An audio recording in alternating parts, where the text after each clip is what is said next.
audience know what microbiome is, or at least have heard of it? Yeah, about 40% of the population in general, that's the settled community, know what the microbiome or know something about it. But if you don't know anything about it, you're in the 60%. It just is a word, a collective term for all of the microbes, that is the invisible organisms, bacteria, viruses, that are in and on your body. And that's all the term means. But it has a huge amount of information to tell us. By the way, I think the slides are in the blue and red folder. And I'm going to tell you a story. It was actually a piece of research that effectively was done by the Cork Travellers, the Traveller Visibility Group in Cork and the North Cork Travellers. I just had the idea that if travellers have such an ancient culture and lifestyle, then there should be something reflected in their microbiome. There should be something about them that we could look at, because the microbiome is so important for your health. So will you pop up the first one for me first? Now this is actually just to make the point that difference is the essence of humanity. That's what John Hume actually said when he was receiving the Nobel Prize. Now he was talking about, of course, sections of the population in Northern Ireland and lack of civil rights for a Catholic minority at the time. But of course it applies to everyone and all kinds of minorities. And I think people who are different tell you a lot more about biology and humanity than people who are all the same. You find lots about people who are outliers. So I'm going to tell you a story about why traveller microbiomes are different and why that's important. Because these posters here are actually quite shocking. What they say is actually quite shocking. And I would agree with Colette, where it says here, do we need more research to tell you about the impact of suicide and mental health on any population? Of course you don't need more research for that. It's sort of obvious at this stage. But you do need research to try and monitor what's being done about it and how to be effective to get something changed. You do need more research to actually make it relevant to the settled community and show them why it's actually important for them to take an interest in traveller health.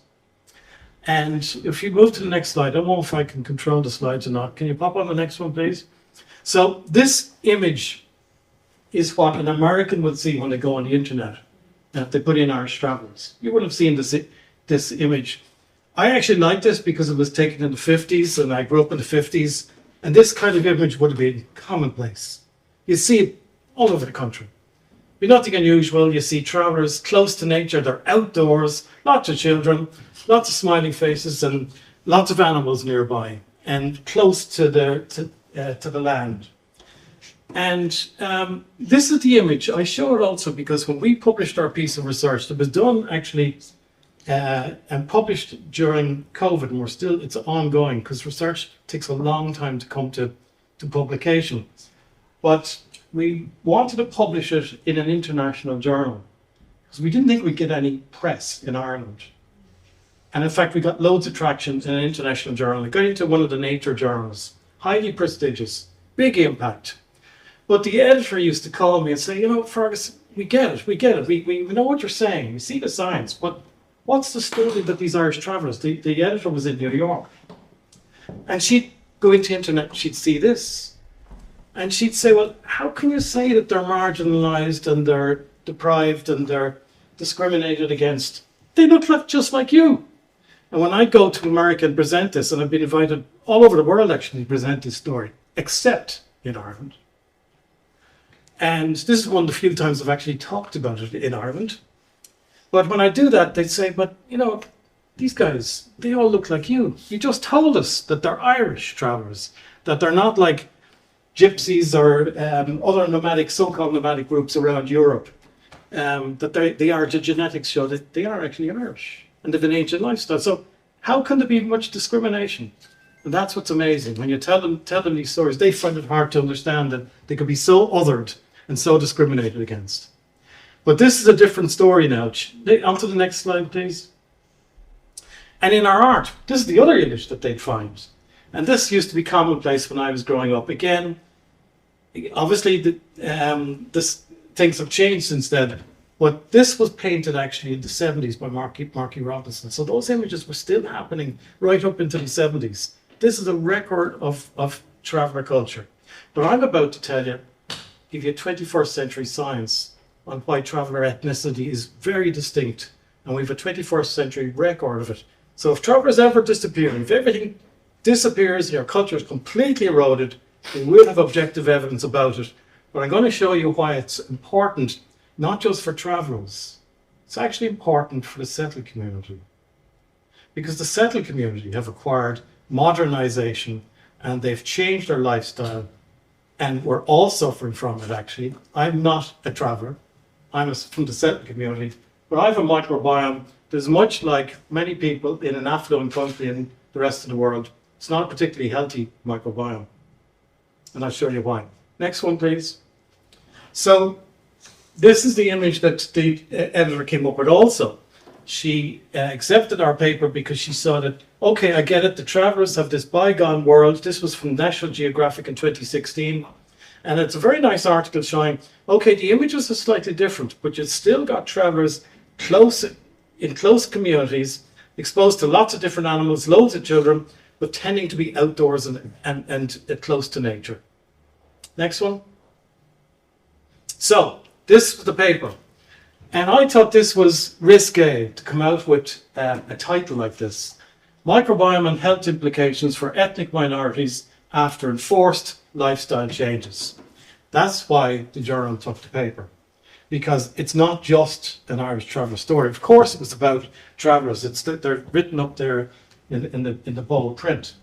But the journal saw this is significant for every ethnic minority, and particularly minorities that are actually having an enforced lifestyle change, an impact on their culture, whether they be migrants, and we're seeing transnational migration nowadays, or whether they be North American Indians, or any ethnic group that's discriminated against or marginalized. So they actually commissioned an editorial to go accompany this. The editorial was written by a young scientist from Latino roots in San Francisco. And she called me and found it hard to believe that there were actually such things as Irish travellers. And she admitted her ignorance about it, and she couldn't believe that these things could actually exist. And again, she'd say, they look just like you. How can that be the case? And so I'm going to come back and give you the background to this now. Next one, please. Okay, so this is actually a book. I've just shown you the scientific paper, but we've tried to talk about the microbiome. I'm not here for self-promotion, but I brought a booklet that travellers are mentioned in this to Bernard, just to show. This is the title of a book where we tell the story about your microbiome from the perspective of the microbes themselves. Most of them are in your gut. They're on your skin. They're in every body cavity. But we tell the story from their perspective. But there's a whole section in it about the Irish travellers as well. So listen to your microbes. Why? Let's see the next one. Well, your microbes are actually talking to you. You all know about your microbes, but you didn't realise it. Your microbes are actually producing gas in your gut every day. And every single person farts. Every single person passes gas, no matter who you are. Even if you're some major celebrity, if you're the Taoiseach of Ireland, if you're a traveller or non-traveller, you're producing gas. How are you producing that? It's producing belching, burping, gurgling, farting. Your microbes are actually producing gas. And some days you'll pass more, and other days you'll pass less, but you'll always pass it. But it'll be related to what you're eating. And the microbes are producing carbon dioxide and hydrogen, and sometimes methane. And of course the cows are belching out and farting methane, causing problems for the planet as well. But they're talking to you all the time. They're doing much more than that. Next slide. They're actually helping you to digest food. Because whatever you ate for breakfast, much of what you ate, if you had any fibre at all, humans can't digest fibre. But they absolutely need fibre. Fibre are just these long chain carbohydrate molecules in things like vegetables, fruit, natural foods, traditional foods. We can't digest them. We don't have the enzymes for it. But our microbes digest the fibre. So fibre is microbe food. But what the microbes do is they take some energy from that, but then they make a whole load of chemicals, short chain fatty acids, a whole variety of things that actually go and signal to your brain, influence your immune system, train your metabolism, and actually influence the maturation of every organ in the body. Now, all of that is hard science. That's not something that was recently done. That is well known. That's what's actually happening. If you're on a fiber deficient diet, you're losing out on all of that. So that's what your microbiome, why it's so important. You acquire it from your mother. When you're born sterile. You begin life, you go through the birth canal, you're acquiring microbes from your mom straight away. Once you're born, you acquire microbes then from what you touch, people you meet, the air you breathe, it's everywhere. Next one. So the microbes actually on the globe, we live in a microbial world. We can't survive unless we get colonized by these microbes. They're what actually educate your immune system. If you didn't have your microbes in your gut, you'd have to live in a bubble, as some immune deficient people have to do. Let's flick on through the next one. We get through these fairly quickly. The microbes actually made the planet habitable. It's the microbes that actually learned how to split water and make oxygen. Prehistorically, the planet was, humans couldn't survive. The microbes actually is what we evolved from. Microbes created food. We use microbes to do everything, to make beer, to make bread. We use microbes for almost everything. They even produce life-sustaining drugs. And some people use them for Botox and things like that. Next slide. Your microbes have a rhythm. They actually wake up in the morning, cued by when you wake up open up in the morning from light. When it gets dark, we go to sleep, your microbes go quiet. They stop producing things. Next one. Now, when I was a medical student, James Joyce was well known, famous author, and he died from a peptic ulcer, an ulcer. Now, most people in this room would have had a relative or have a relative who perhaps suffered from a duodenal ulcer, stomach ulcer through their life. When I came back to Ireland, about 20% of the population had this bug in their stomach called Helicobacter pylori. Some of you may or may not have heard of it. And in a small percentage of the population, that would cause ulcers. And it was discovered, and the Nobel Prize went to the people who discovered that. Duodenal ulcers have practically disappeared. They're just about historic now, at least in a country like Ireland. And there was a time, not long ago, pre-1950s, certainly in the 30s, we know from historic samples, everyone had Helicobacter in their stomach. But as our lifestyle changed, it diminished. And then antibiotics came along, we were able to get rid of Helicobacter. So people viewed bugs in your stomach as sort of with a negative connotation. There are actually very rare examples, that's just one, where they actually do you some harm, potentially. The vast majority of them are beneficial. Next one. So this is the guy who actually found microbes in the human gut. He's a Dutch man, and he was writing in the 1600s, that's 400 years ago. He was writing about this. He created a little handheld microscope there, looking at in a candlelight, and he was looking at dental scrapings and also his own feces. And he wrote about this, and he sent his letter. The letters are still recorded in London. He sent them to the Royal Society, and they seem to have believed him, but they couldn't reproduce it because they didn't have the lenses and how he did it. And then the world forgot, and centuries went by. 4 centuries went by until the modern era when we actually uncovered all his writings, but he had actually seen them. And imagine the first person to first see microbes in his own gut, little swimmers, little critters in your gut. What would you think if you saw something like that? No man or woman had ever even contemplated that before. You might be repulsed. In his case, he wasn't. He was charmed by them. Absolutely charmed. You can see the way he wrote about them. Next one.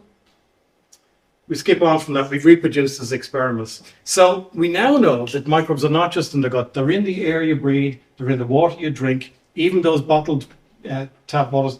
If you go microscopically look for them, they're there. They're everywhere. They're huge in seawater, incidentally. And you acquire microbes from interacting with your environment. Whereas if you're segregated away, you lose them. Next one. I'm going to come to the travellers now shortly. Next one. We'll flick through them. So we've heard about genetics and travellers. Genetics, your genes are your fingerprint, is used forensically to say, is it you, is it you, is it you? We're all absolutely unique as an individual. But your fingerprints only tell who you are. They don't tell you what kind of life you're going to live. Your DNA doesn't tell you much. The DNA of the travellers does show, yes, travellers are Irish. They're not from some other country.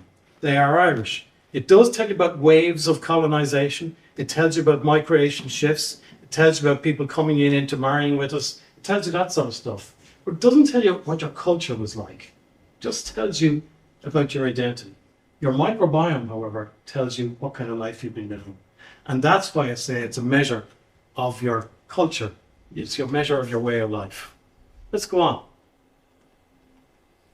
So your genes stay the same during life. Your human genes remain the same during your life. But your microbiome adapts and changes. So it's influenced by what you ate. It's influenced by were you born by cesarean section? Were you born naturally? Were you born in a traveller camp? Were you born in a set community? Were you born in an intensive care unit? In a hospital? And what kind of life exposures have you had all the way through your life? Let's go on. So we only know what makes your microbiome different to your microbiome or my microbiome. We only know a small number of things that can influence that. Most of it's unknowns. We know 15% of what contributes to the variability. And the things like were you born by cesarean section, as I said, and all these things here, family size, urban versus rural, sanitation, diet, antibiotics, medications, all those kinds of things. So we know all those influence your microbiome. Next one. Next slide. So now I want to tell you a story that isn't on that list, but it is relevant to you all. This was a story published in the New England Journal of Medicine about 2014, decade ago. And it got loads of press. And it was an immunology study. And on the left are the Amish. That's an ethnic group in North America. Some of you may remember seeing a Kevin Costner movie years ago. Forgotten what it was called, but the Amish are very religious. They eschew any modernization. They're traditional farmers. They don't go around in cars. They go around in pony and trap. And they have traditional farms, which I've shown in the bottom panel here. Now, there's another group that also came originally from Eastern Europe, the Hutterites. They're also very religious, similar kind of religion. And they're also farmers, but they've more an industrialized kind of approach to farming. You can see their farms over here on the bottom panel here, compared to the other ones. They're more into mechanization, and they have tractors, and they live in little hamlets, and the farms are kind of separated away from where they live. Whereas the Irish live actually on the land with their farmers in a very traditional way. And it's been shown that the Amish have very low rates of allergies and asthma. They're protected from that. Whereas the Hutterites have very high rates of asthma and allergies and various immune disorders. And the people who wrote this article said, well, they couldn't prove it, but they felt that a lot of this was due to the exposure of children growing up on an Amish farm, exposure to animals, horses, and to things of the land. And they had a very crude measurement. They measured a thing called lipopolysaccharide that comes from bacteria. They had a very crude way of measuring that, but it was highly significantly different from the Hutterites. And that was the proposal, that this was related to the microbiome, all the microbes that the children were being exposed to, and it was beneficial. Now, I'm going to show you a study that actually did the right way. We actually did 21st century science to show something like this, but to give you a mechanism. But that was one of the big studies that showed that your living conditions, you know, it's very hard to actually describe any differences here other than what I've just shown you. How your living conditions influence, your way of life influences your health. Next slide. So the closest I was to something like that was a study we did in Cork a decade ago. And we thought we were studying elderly people in different residential circumstances. We wanted to study elderly people in long stay residents like St. Finbarr's Hospital in Cork, nursing homes. We were interested in the way in which modern society looks at the elderly. In fact, we segregate them away often. We are, for financial reasons and other reasons, we are in many cases forced to put an elderly person into a long stay home. What happens when that happens? Well, they're removed from nature. They're not as exposed to the environment as much as before. Frequently, they can't have pets, animals there. So they have microbiome deprivation, if you like. And what often happens is, as we showed in the study, the dietitians come along all right, and they give them good, hospitals give them good food, but their dietary diversity collapses. They tend to go from a very diverse diet that they had in the community to a very monotonous milk-based diet, tapioca, complan, all those kinds of things that give you adequate calories and nutrients, but no diversity. What happens then is, the study showed, and again it was published in Nature, shown down here at the bottom, so this is a top-notch journal, their microbial diversity crashes. And that happens after they lose their diet. So the significance of this is that diversity is is not just the spice of life, it's actually stable. But what happened then was that all of that was correlated with measures of inflammation and frailty. Who would have thought that the composition of the bugs in your gut, which is influenced by the diet you eat, could actually have an effect on frailty? And so it is. And that has been reproduced in many studies since. So again, looking at ways of life that have relevance to health. I'm all the time building up to show you that the travellers, at least those who've retained their ancient ways of life and the ancient culture, those who have managed to do that, have actually a marvellous microbiome that is actually a beneficial one. And that's why the settler community need to know about this, because they've lost theirs. Next one. I'll skip all this. Let's get through this. I'll skip that, skip that, skip that. Right, so this was the state of play until just a few years ago. Most microbiome studies, like most genetic studies, like most of any science, has actually been done on wealthy people in wealthy countries, affluent people, often in universities. Most of the controls in most studies are PhD students, MSc students in the university. Where do you think we get most of our controls? In the hospital, we get them from the nursing and the doctors and the medical students walking the wards, and at the university, we get the same. Anyone who's around there. But that's what ends up being, you're looking at just one segment of society.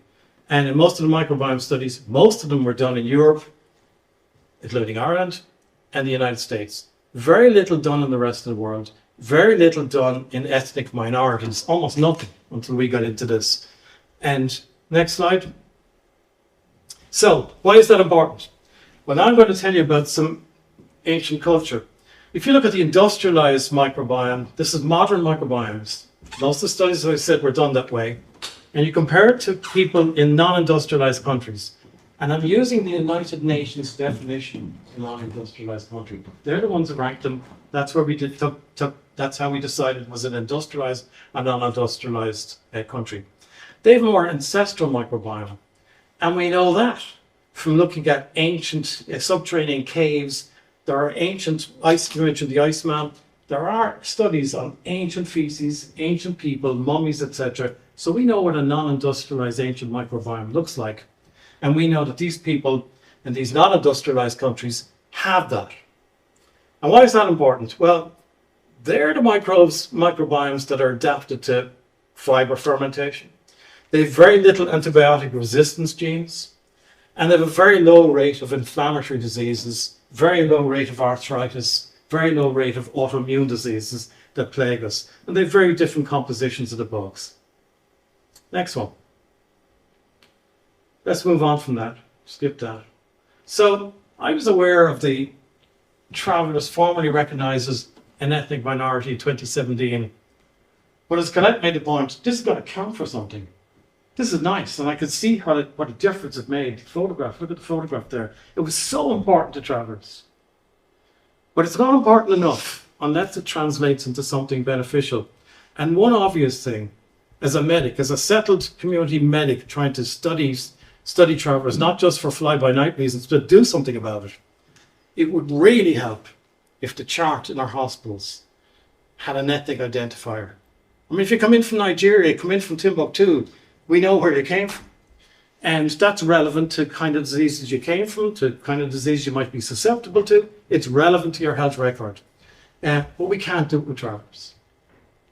And that simple thing, there are many other things that it should count for, but at least that, if we had an ethnic identifier, we could actually move much faster than the way we did this research and the way we want to do it in the future. Next one. So, It is known that if people come from a non-industrialized country and they come to Ireland or they come to North America, they acquire the diseases of the New World.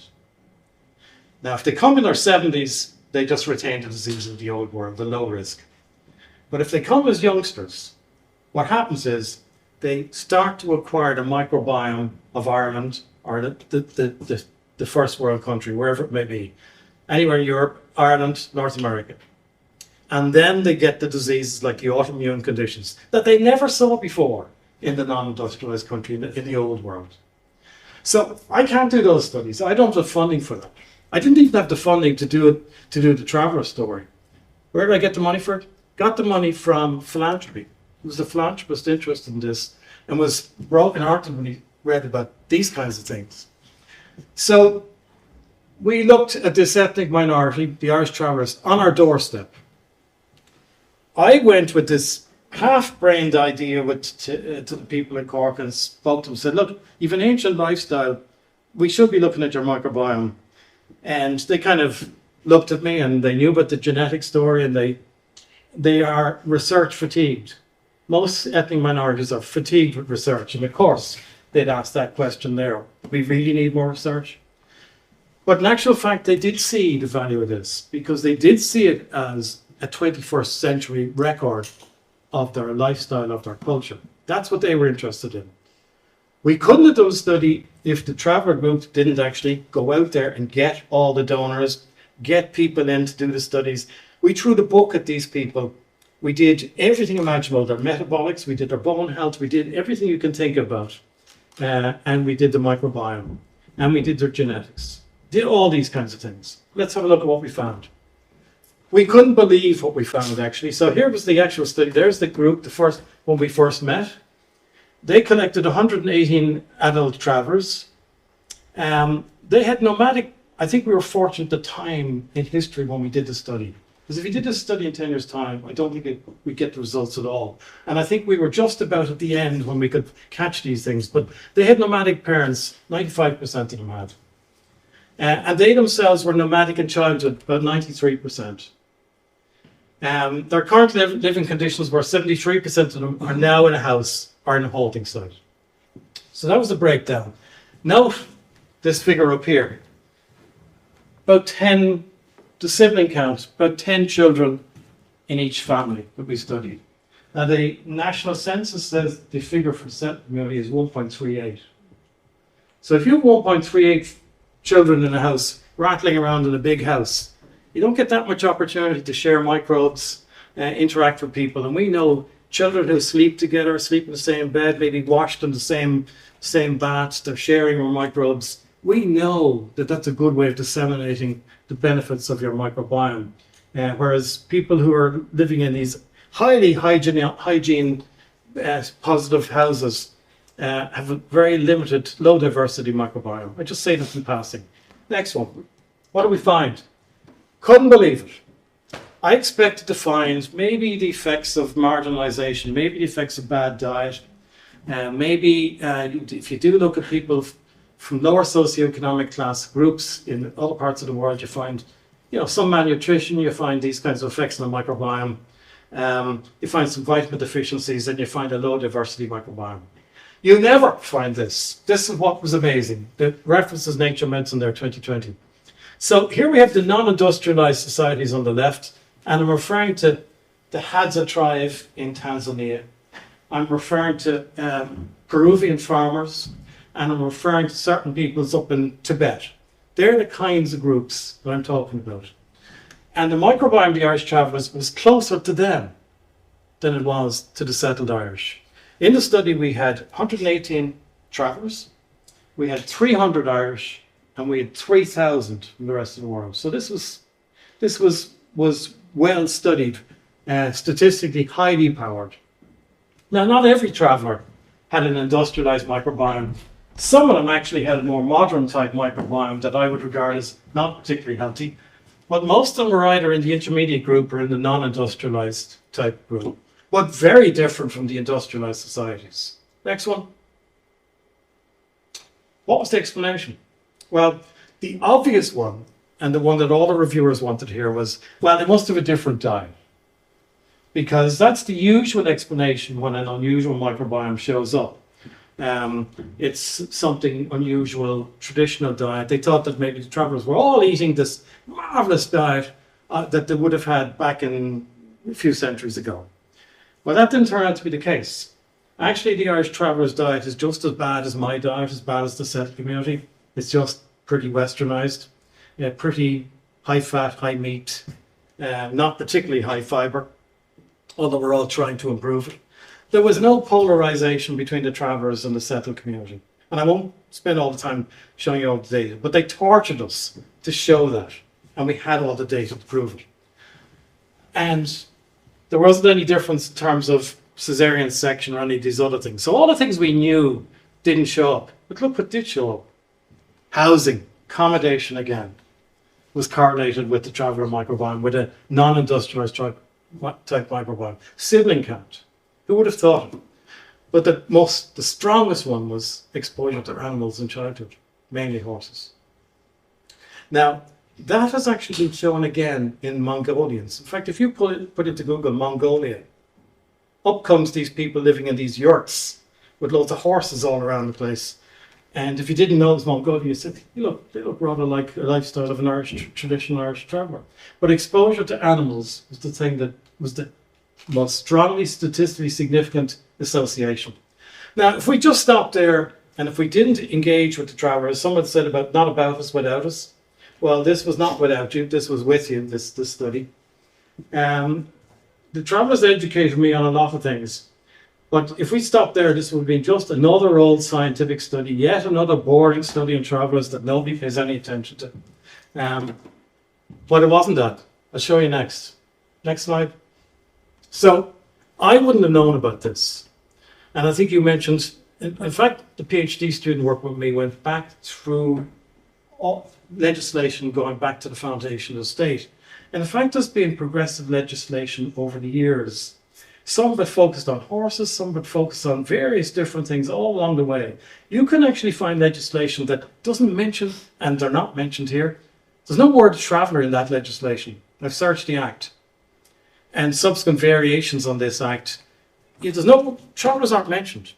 But the impact on traveller culture was enormous from this. But there are several others. This was the culmination of it, in my view. So I wouldn't have known about this. So that's what got this into a big journal. We were actually able now to go back and look at the data again. So just move on one slide. So without showing you all the data, this is a cartoon summary of what it showed and why the editor was so impressed with this story.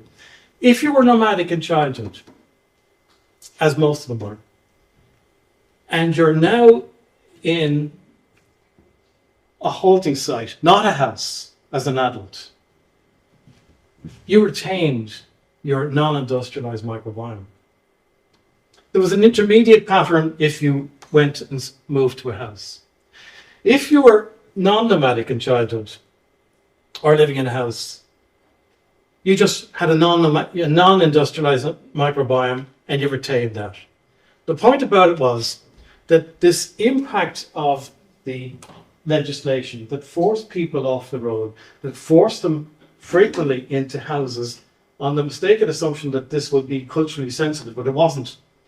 And they lost their culture and didn't have the exposure to the environment they had before, lost the exposure to houses. We believe that's having a huge effect on something you can't see. But just because you can't see your microbiome doesn't mean it's not important. There was a highly significant segregation in these figures. Next one. So I was conscious that it's very sad that the next generation of travellers may not know all about this, may even resent to somebody, may even have inherent racism in the sense of reverse kind of feeling of resenting their culture and wanting to be like the settled community. And that's particularly sad if that's the case.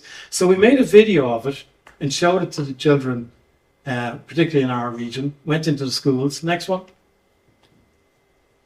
We launched the video and had it narrated by a traveller lady here, and we presented it to Lord Mayor. We wanted to get the settled community, get some press for the settled community to see all this. Next one. And we've gone into the schools and held competitions and told the children all about this. And they grasped the microbiome very fast. We want them to know that even though some politicians, not all obviously, but some politicians, including even presidential candidates who have disputed the existence and the basis of traveller ethnicity, we wanted to show them there's very good evidence for the distinct nature of travellers. You won't see it in the genetics. Genetics tell you something else. You will see it in the microbiome, and it's profound. And the differences are very profound. We never saw anything, and since have never seen anything like traveller microbiome in a settled individual. And it's relevant to your health. Now, last one, next one. Why is this all important? Well, I think you should love your microbes. This research is particularly relevant as a professor of medicine. What's normal in a pluralistic society? More and more we're seeing microbiome-based foods, microbiome-friendly diets. We're seeing guidelines for fecal transplantation. We're seeing the development of certain antibiotics to modify your microbiome. All these kinds of things. But what's normal? What's right for someone who comes from a war-torn country, say in Africa, and comes to Ireland? And maybe they had a microbiome that was adapted to maximal extraction of calories from the diet because they were in a famine-stricken country. And now you move them into an obesogenic environment in Ireland. Is the diet they should have the same as the diet that we all have?